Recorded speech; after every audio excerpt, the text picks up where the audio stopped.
Let's play a game of off-season narrative, fact or fiction. We're going to start with a couple of Joe Burrow narratives that really found their way into the social media space this offseason.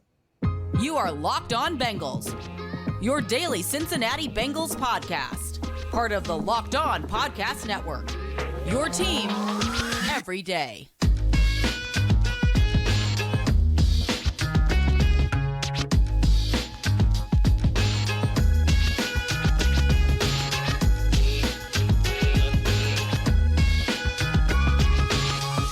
What up, Bengals fans, and welcome to another episode of the Locked On Bengals podcast. I'm your host, Jake Lisco. He's your host, James Rapine. Today we're joined by John Sheeran, covers the Bengals for A-to-Z Sports. We're going to dive into a series on Bengals narrative, fact or fiction, because there are a whole lot of narratives going around this offseason. We're part of the Locked On Podcast Network here on Locked On Bengals. You can subscribe to this show on YouTube, anywhere you get your podcasts.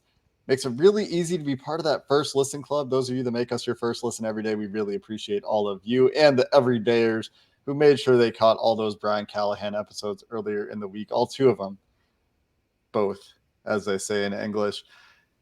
We like all you guys too. We're going to get into some Joe Burrow narratives to start the show today because there are a couple, one of which is more prevalent, I think, among Bengals fans, and one of which is prominent among Bengals haters. We're going to start with the ideas percolating around Joe Burrow's contract. He's said himself that he's aware of the contract situation of some of the other players on the Bengals. He would like them to be on the team with him as long as possible. This has led to ideas of a hometown discount being floated. John, you've had thoughts on this. Get on your soapbox. Tell me about it. It's kind of ridiculous because, for starters, I understand why the questions need to be asked for Burrow because the situation is so unique, but it has always seemed kind of weird to me that he's the only quarterback where this is kind of getting brought up just about taking less than what he deserves or less what the market dictates him. If this was a true free agency scenario, Burrow would 100% get not only the biggest contract in NFL history, but he would probably get significantly more guaranteed money, the whole 9 yards compared to Jalen Hurts and Lamar Jackson and anyone else who kind of comes before him. But I understand it. This is the whole hometown hero trope and everything, and not the fact that the team is constructed the way that it is and how they can keep kind of this core together. But my case has always been since February, it's not on Joe Burrow to keep the Bengals core together. It's completely 100% on the team. It's the team's responsibility. The onus is on them to keep this core together as much as possible. And there's ways to do that while still paying Burrow what he deserves. It's never been a question to me whether or not he deserves that. And it's never been a question to me whether or not he should consider giving up that privilege. He's earned this right to be the highest paid player in NFL history, and I think the reason why he's been kind of nonchalant about it is because he knows that. His agency knows that. Everyone around the situation knows that, and the only people who are making this a conversation are, unfortunately, Bengals fans who kind of want him to do something that he shouldn't have to do.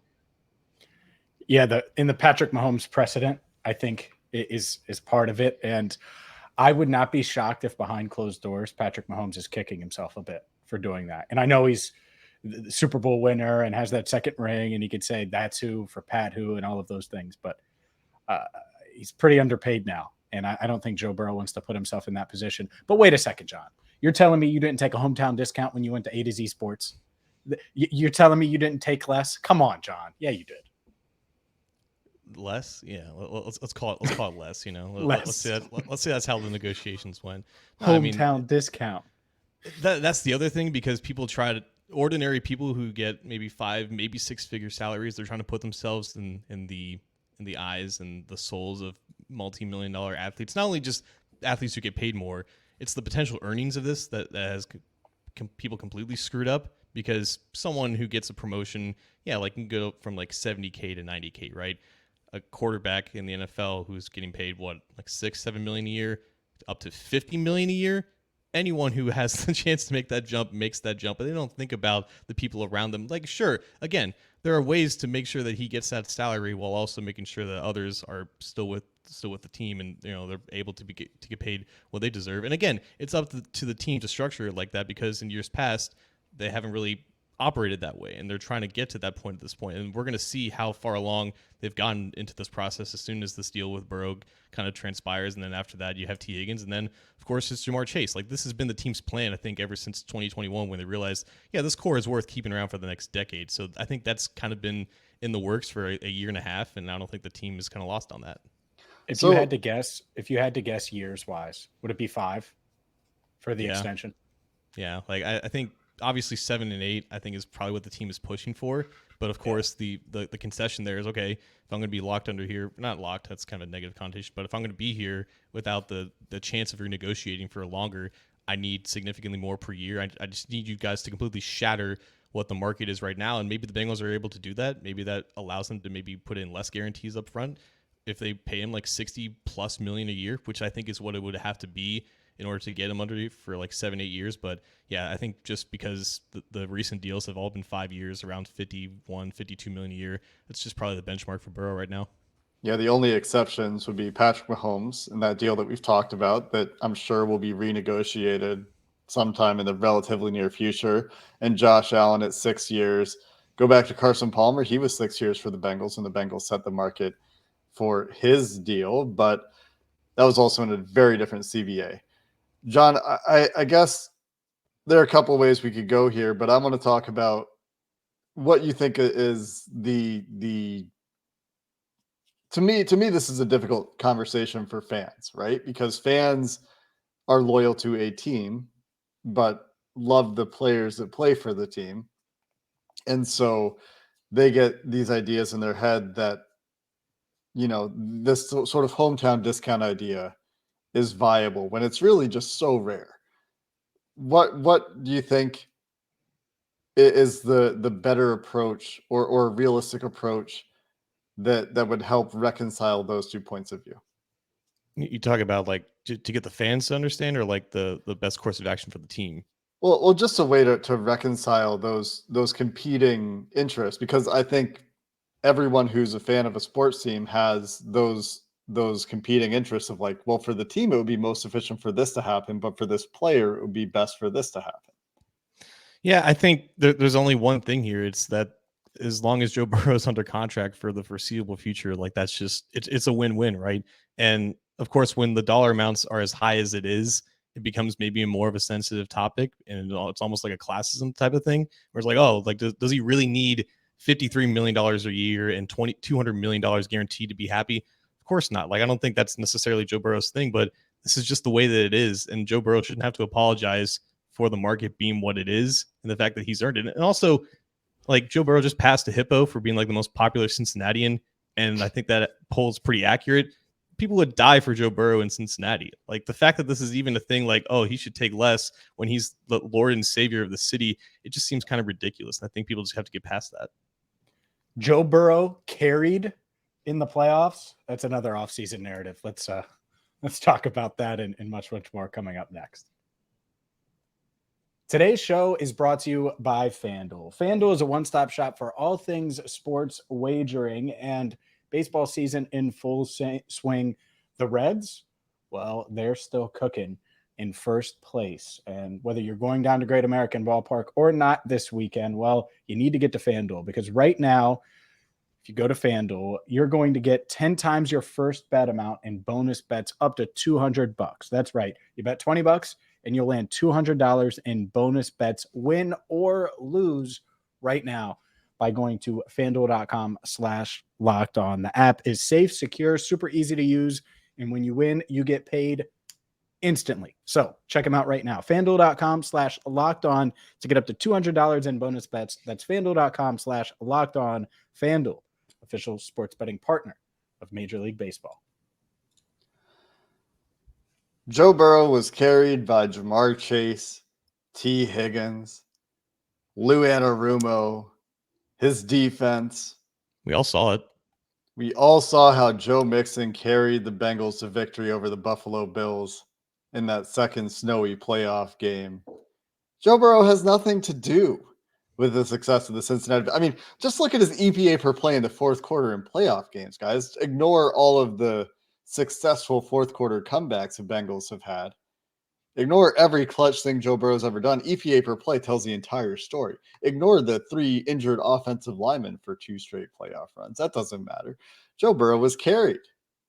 Well, I think you can tell how we feel about whether this is fact or fiction, but this is a real thing. And this is more from the Joe Burrow haters side of the world, but let's just address it and get to the bottom line, John.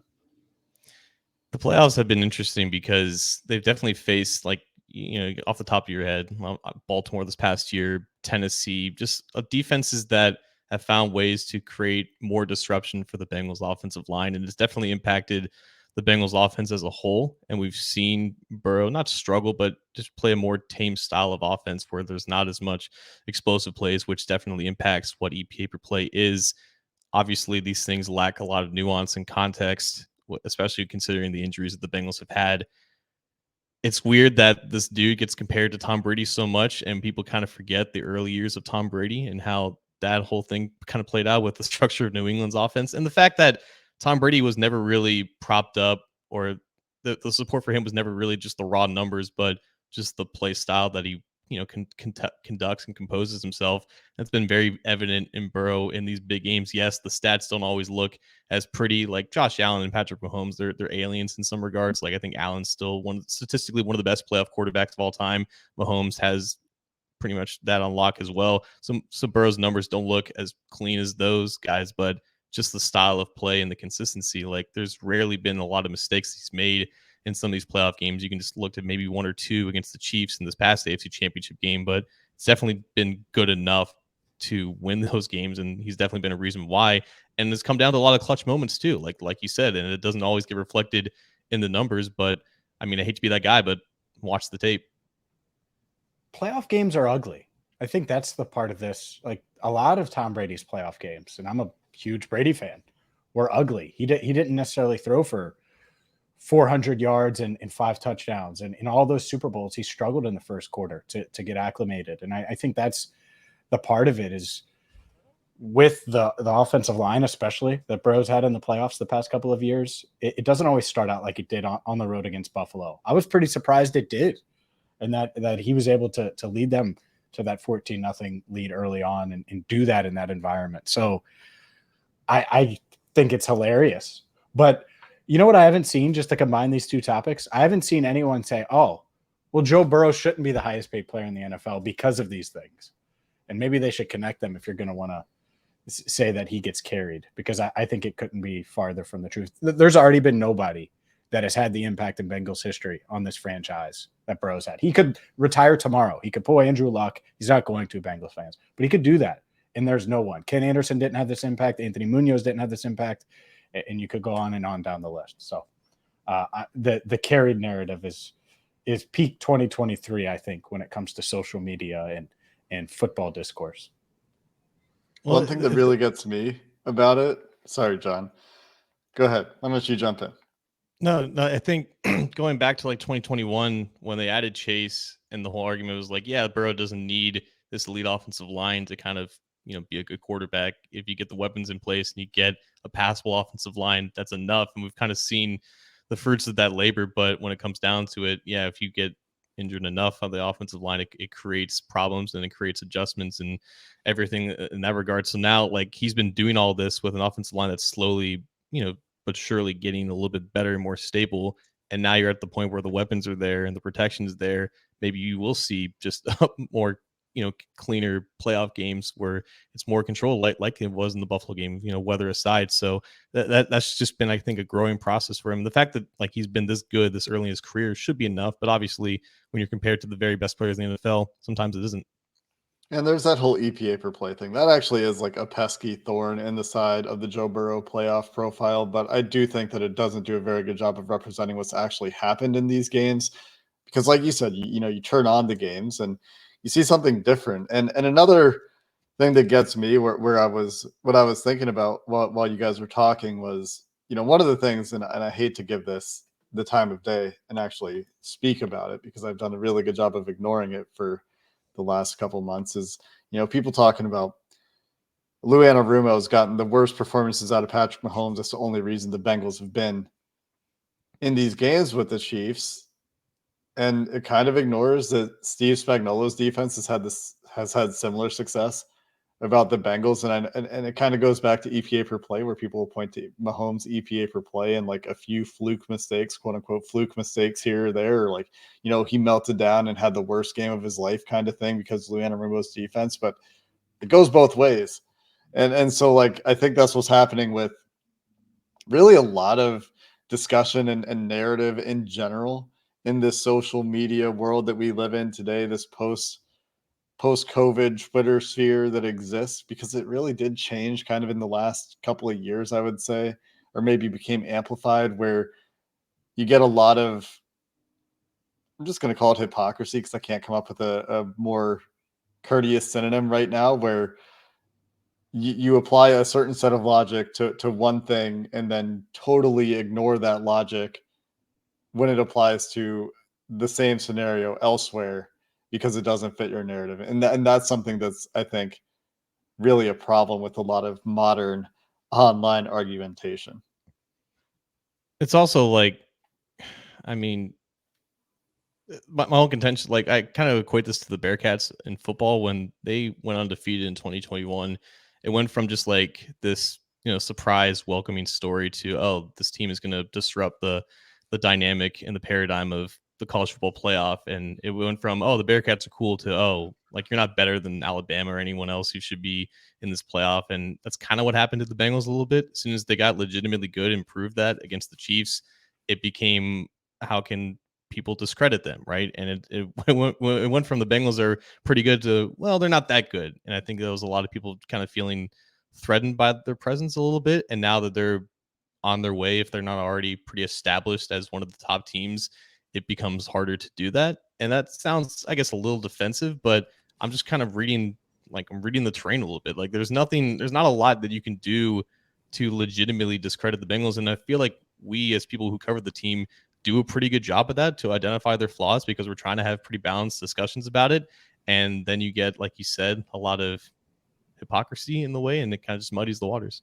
Well, there's also those that are looking for any reason for Baby Arm Burrow to return and for regression to return. And I can't believe you dropped that names, nickname. But oh, I mean, there's people out there that say this stuff, and it's just insane. I mean, this is what we're doing. We're calling stuff fiction. I know. It's just, I just hate that nickname. It's terrible.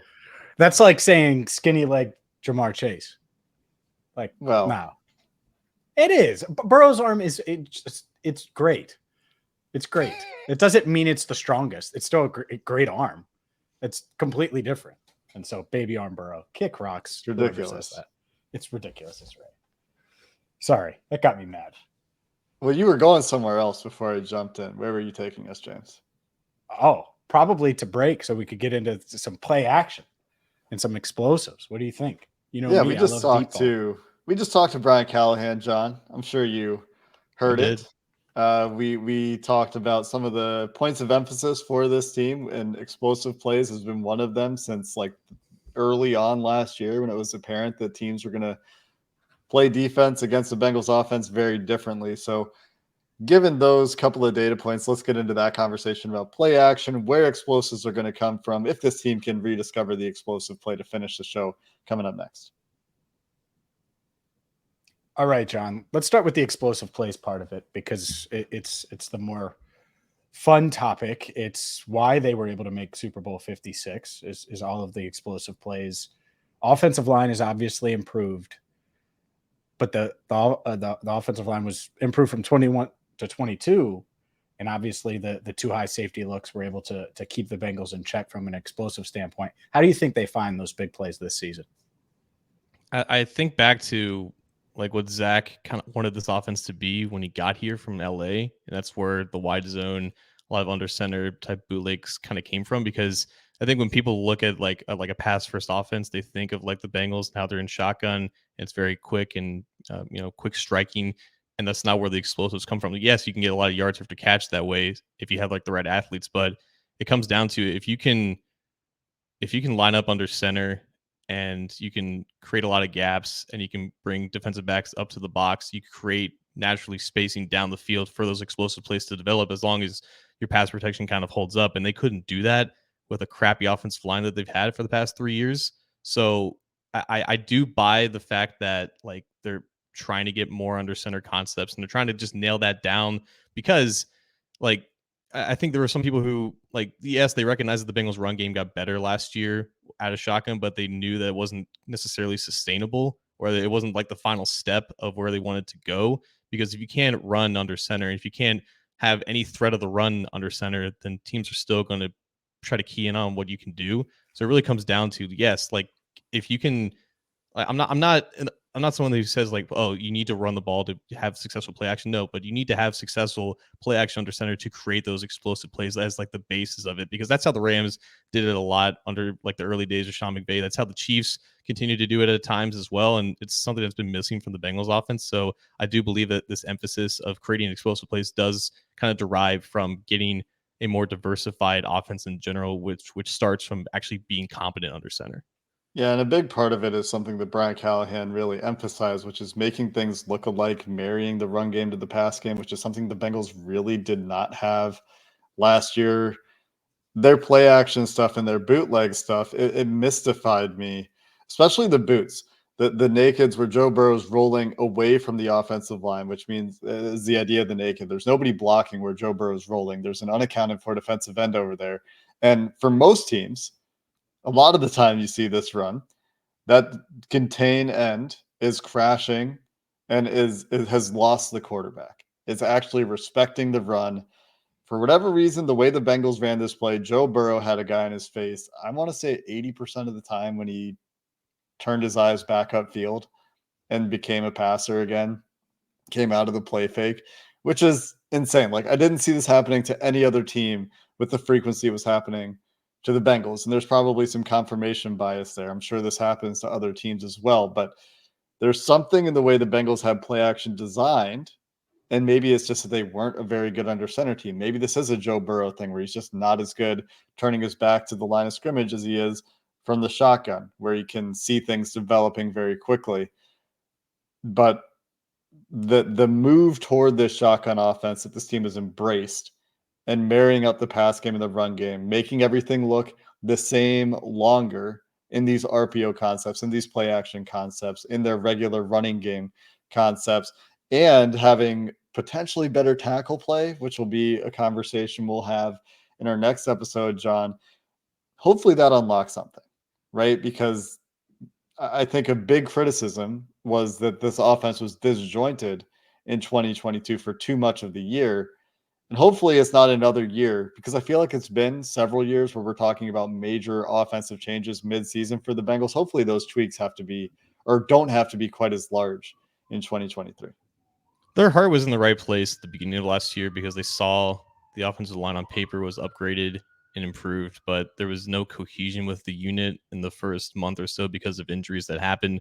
So they just tried to just go with their staple run game, and it was just terrible. And we all remember the analysis. Teams were keying in, oh, if they're in shotgun, it's pass. If they're under center, it's a run, and it just became incredibly predictable. And you don't want to have those wholesale changes in week 5 and 6 when there's only 6 days to go between one game and the next. And there probably should have been changes that were made in the actual offseason, which is why I think they're really hammering that down. And like I do respect the fact that yes, they've embraced who they are as a shotgun team. But even if you are in shotgun all the time, like these are NFL defensive linemen, they read their keys very well, and it's not always about what it is in pre-snap. It's all about post-snap keys as well, and that's why you have guys either crashing down in the gaps or you have TJ Watt pretty ready to go to deflect 10 balls a game and maybe pick off 1 or 2. So these are all things that made the Bengals offense predictable, and they were still effective despite that predictability because of how talented they were. But the more diverse that they can get, the more things that they can hammer down with competency before you have actual game tape on them in this season, just the better and more consistent they'll be.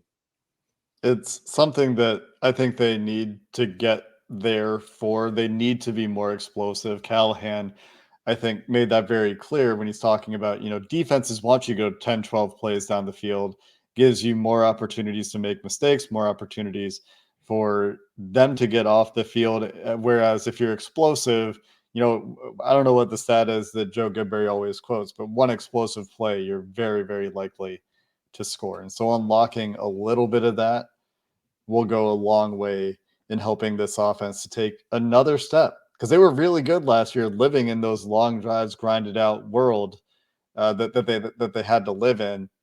One big key to them turning that corner, I think, will be the improvements, again, at least on paper, in the offensive line.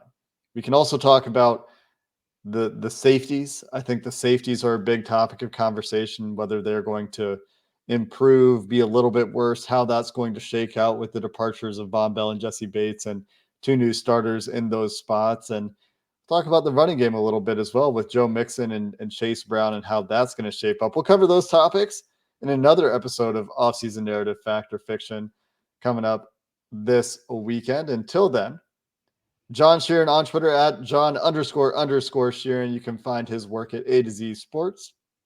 Thanks for listening to this Locked On episode of the Locked On Bengals podcast. Hoo day, and have a good one.